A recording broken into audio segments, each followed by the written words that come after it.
au bon endroit, vous êtes sur Congo Liberty. Congo Liberty voyage beaucoup. Nous sommes aujourd'hui dans la ville d'Amiens avec le doyen David Londi, fédéraliste de surcroît. Bonjour Monsieur David Londi. Bonjour Monsieur Mingwa. Alors je suis très content, malgré la situation sanitaire, que nous nous retrouvions, que nous discutions sur Congo Liberty en ayant pris bien évidemment toutes les dispositions relatives à la protection contre la maladie du Covid. Alors, on va rapidement parler de l'actualité congolaise. Il y a des élections présidentielles le 21 mars 2021, si je ne me trompe pas. Pour qui voterez-vous? Est-ce que vous auriez appelé à voter pour Parfait Kolela ou Sassou Nguesso? Ou peut-être même Mathias Nzom pour ne pas faire de jaloux? Déjà, il faut partir d'une chose simple. Il y a une philosophie, donc je fais mienne, c'est les élections dans une dictature ne servent à rien. Parce qu'un dictateur n'organise pas les élections pour les perdre. Donc c'est aller aux élections, c'est une mascarade. Les élections dans une dictature, c'est une mascarade. Parce que le pouvoir, par définition, est autocratique. Donc il émane directement du président qui est en place. Donc voilà. Deuxièmement, vous m'avez posé la question. Donc la réponse à votre question est simple et celle-ci. Je ne pense pas que les élections soient utiles dans une dictature. Dans une dictature, on résiste. On résiste, oui, mais on résiste, j'ai envie de dire comment, puisque certains disent que pour faire partir M. Denis Sassou Nguesso, il n'y a pas de moyen que les élections. Vous dites que non. Est-ce qu'il y aurait là des pistes peut-être à ne pas développer si elles sont assez sensibles? Comment on fait pour faire partir M. Denis Sassou Nguesso? Mais ce n'est un miracle pour personne. On a vu, il y a des pays comme le Burkina Faso, la Tunisie, le Soudan, qui ont fait partir leurs dictateurs, sans pour autant passer par la case élection. Les populations sont suffisamment dans une situation précaire, en situation précaire, pour qu'à un moment donné, elles puissent prendre leurs responsabilités et engager ce qu'on appelle une insurrection pour faire partir le dictateur. Je ne vois pas quelle autre solution on peut mettre en place. Parce qu'on exclut le coup d'État. Le coup d'État laisse en place une mauvaise répartition de pouvoir. Et ceux qui arrivent peuvent même être plus cruels, plus durs que celui qu'ils ont chassé. On l'a vu avec Dabira et les autres. Est-ce que peut-on imaginer, si ce coup d'État avait marché, d'avoir à la tête du pays des gens comme les Dabira ou les Nyangambwala? Vous pensez que ça aurait pu être pire que M. Denis Sassou Nguesso, très franchement? Ben, pire, je ne sais pas. Pire, peut-être pas dans... Pire, non, on ne peut pas dire pire, puisqu'on est déjà dans le pire. Mais c'est tout simplement, on aurait été dans un cycle, on aurait été plutôt dans un processus qui aurait continué à plonger le pays dans les abîmes social, abîmes économiques. Mais lorsque vous voyez que ces généraux-là, quelque part, posent le problème de l'avenir d'Emboshi, moi je ne sais pas comment vous l'avez interprété, mais moi j'ai plutôt eu l'impression qu'ils étaient très inquiets de l'avenir d'Emboshi, dans ce sens que M. Denis Sassou Nguesso a fondamentalement exposé l'Emboshi contre toute la population, donc ils auraient pu peut-être corriger le tir. Enfin, on fait un peu de fiction, mais bon, est-ce que vous pensez que ça aurait pu être pire, pour reprendre la question? Mais vous savez, M. Mingwa, on récolte ce que l'on a semé. L'État congolais a été détruit par des discours irresponsables des chefs d'État qui se sont succédés dans ce pays. Je prends essentiellement Sassou Nguesso, le discours de Sassou Nguesso, qui a détruit l'État. Le premier discours de 1979, à la mort de Marion Wabi, qu'est-ce qu'il a dit, Sassou? Congo, Bomi Marien. Donc il a désigné une partie de la population comme étant celle-là qui avait assassiné Marion Wabi. Le deuxième point, c'est le deuxième discours, c'est le discours de Teranga en 1999, où il déclare que s'il m'arrivait de disparaître à 11h, à 15h, on n'entendrait plus parler du Nord. Mais il se fait des films, M. Sassou. Ces gens ont commencé à cohabiter, à vivre ensemble avant l'arrivée de Sassou au pouvoir. Dans les années 60, on a vu Youlou envoyer des corbeaux dans le Nord, des corbeaux qui sont établis dans le Nord. Les a-t-on massacrés? Certains ont fondé des familles là-bas. Oui, mais vous savez aussi que monsieur Youlou, c'est pas vous que je vais l'apprendre, a déporté des opposants politiques, hein, quelque part. Donc il les a déportés là-bas, pas pour consolider l'unité nationale, mais plutôt pour écarter des opposants à sa politique. Mais moi je me base, bien sûr, sur ce que Dabira ou Nyangambala avait dit au procès. Il dit qu'on va exterminer tous les Mboshi. Les Mboshi, jusque-là, même dans les années 5, avant l'arrivée au pouvoir de Sassou, les Congos et les Mboshi dans les quartiers comme Potopoto cohabitaient. On n'a jamais assisté à de pogroms, sauf quand c'est instrumentalisé par les hommes politiques, comme cela a été le cas en 1959. Mais dans ces quartiers-là, on n'a jamais entendu depuis que les Congos ont fait des razzias, ont été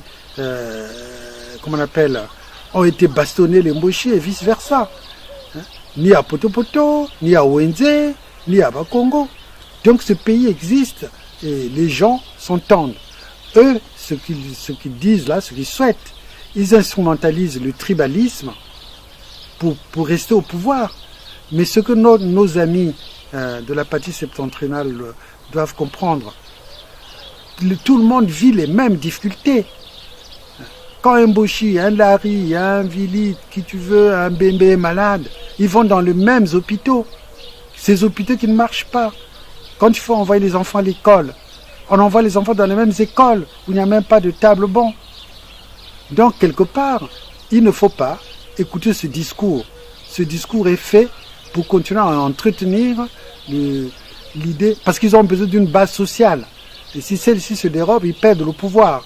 Donc ils entretiennent ça, c'est loin de la réalité. Monsieur David Londji, vous êtes sur Congo Liberty, vous aviez parlé effectivement pour faire partir un dictateur d'une insurrection, on va l'appeler comme ça, parce que c'est de ça qu'il s'agit. Vous avez parlé du Burkina Faso, vous avez parlé de la Tunisie, mais on a bien vu dans ces pays-là que c'est toute la population qui s'est levée. Moi, je vais vous prendre l'exemple de M. Djendéré, le militaire qui avait fait un coup d'État pendant la transition au Burkina Faso. C'est même dans son village que les populations ont brûlé sa maison. Est-ce que tout ceci, si vous voulez, n'est pas une projection purement intellectuelle qui, au Congo, n'a pas lieu d'être, puisque vous venez de l'expliquer, la population aujourd'hui a été foncièrement divisée. Est-ce qu'une insurrection populaire au Congo est impossible au vu de la division, on va dire très clairement, entre le Nord et le Sud? Mais vous savez, M. Mingwa, on ne peut mobiliser que des peuples que l'on a organisés. Sinon, c'est des soulèvements qui sont lendemain. Là, je vais le dire là, je suis membre du CRC. Au CRC, on a pris l'option d'organiser les populations. Nous travaillons avec les populations sur place. J'avais exposé ce projet-là dans les grandes lignes, je ne sais pas si vous vous rappelez. Organiser les populations, les structurer, c'est ce que nous faisons. Et donc, quand je dis ce que j'ai dit là, c'est pas dans l'air, c'est qu'il y a une réalité qui se crée sur le terrain. Parce que les gens en ont marre.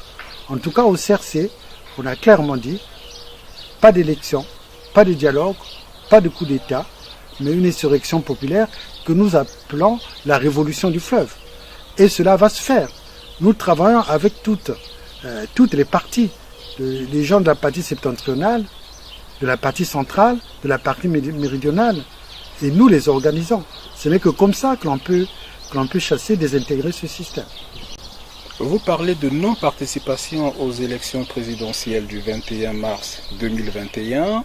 Est-ce que, comme le doyen Modeste Bunkadja, que je salue, vous félicitez, que Madame Mounari et surtout Monsieur Tsatima Biala se soient retirés de la course? Je ne peux qu'encourager les gens à adopter cette démarche. Parce que ce n'est pas par les élections qu'on fera partir le dictateur. Il faudra le laisser seul devant ses responsabilités. Il va organiser ses élections. Mais de toute façon, nous sommes décidés à le désintégrer. Donc moi je félicite effectivement les Tsati, les Madame Mounari, qui ne vont pas aux élections. Et celles et ceux qui y vont endossent une lourde responsabilité. Monsieur David Londi sur Congo Liberty, alors je sais que vous avez dans votre tendre enfance eu à fréquenter le séminaire, dont vous êtes quelque part, je ne sais pas si vous êtes catholique, mais bon, en tout cas, vous connaissez bien ce milieu-là. Il y a les évêques congolais qui ont fait une déclaration au début du mois de février. Je sais que parfois vous êtes un peu, allez, on va dire ça comme ça, très très sévère avec l'Église. Est-ce que là, vous n'applaudissez pas et vous ne récitez pas le « Je vous salue Marie » en remerciant les évêques congolais? Monsieur Mingwa, au risque de vous décevoir, même si j'ai passé effectivement beaucoup de temps au séminaire, je suis athée. Donc je ne récite pas le « Je vous salue Marie », ni le credo tous les matins quand je me lève. Tout simplement, ce que je veux dire, je remercie les évêques d'avoir eu à poser, d'avoir pris cette initiative. Parce que les chrétiens sont dans la société, les chrétiens votent. Les chrétiens participent à la vie de la cité. Donc on ne peut pas les dissocier de l'activité sociale, politique du pays. Et les évêques ont pris leurs responsabilités. Il faut les remercier pour cela. Et d'ailleurs, ils l'ont toujours plus ou moins fait.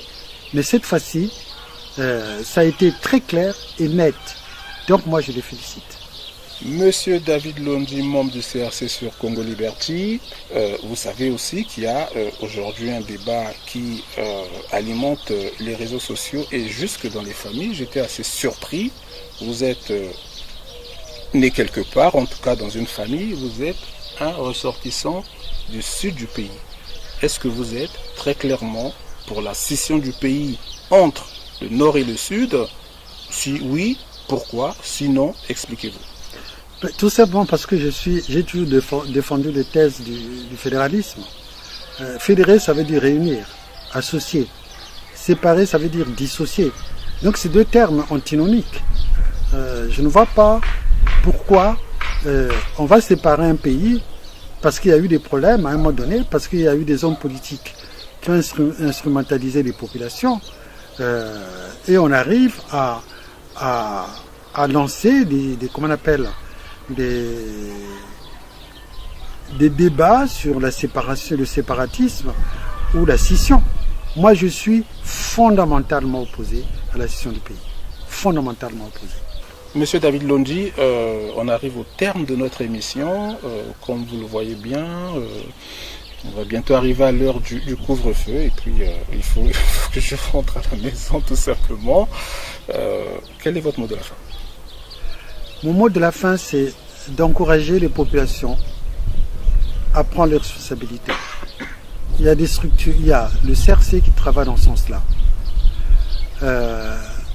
Encourager les populations à ne pas être bernées par des débats qui n'ont ni queue ni tête sur le séparatisme. Parce que la solution ne peut pas être là. La solution se trouve dans la construction d'une nation apaisée.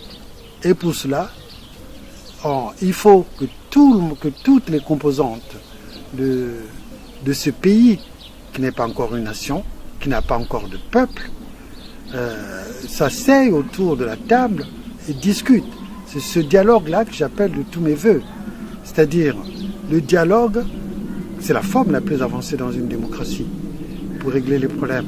Mais le dialogue qui intègre toutes les composantes du pays, et sans Sassou Nguesso bien sûr, sans le système en place.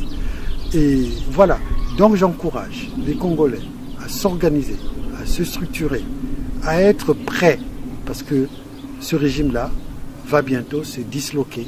Vous voyez vous-même toutes les problématiques qui se développent dans la sous-région, que ce soit au niveau de la RCA, que ce soit surtout au niveau de la RCA, un peu au Gabon. Donc, toutes ces problématiques, ce monsieur qui est à la tête de ce pays a été identifié et a toujours été en fait comme l'élément déstabilisateur numéro 1. Donc j'encourage les populations congolaises à prendre leurs responsabilités, à s'engager résolument dans la voie de la lutte pour désintégrer ce système. En tout cas, au CRC, on s'y emploie. Merci bien, merci monsieur Ningwa, et j'espère que, et je compte fort, que la révolution du fleuve aura lieu. Merci monsieur David Londji, et puis je vous dis à très bientôt Merci. sur Congo Liberty. Merci.